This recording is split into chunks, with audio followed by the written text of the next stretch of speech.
माई एहन सुनरी धिया तिनको कहन पिया नारद अनल उठाई। गे माई एहन सुनरी धिया तिनको कहन पिया नारद अनल उठाई।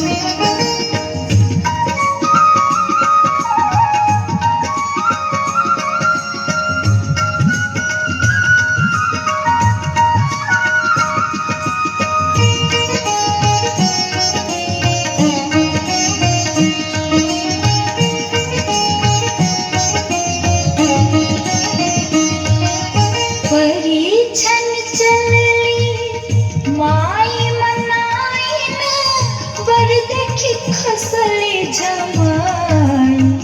गे माई परीक्षण चलली माई मनाइन बर देखी खसले जमाई। गे माई हम नहीं बियाह हो तपस्वी बर मोरी धिया रहती कुमारी। गे माई हम नहीं बियाह हो तपस्वी बर मोरी धिया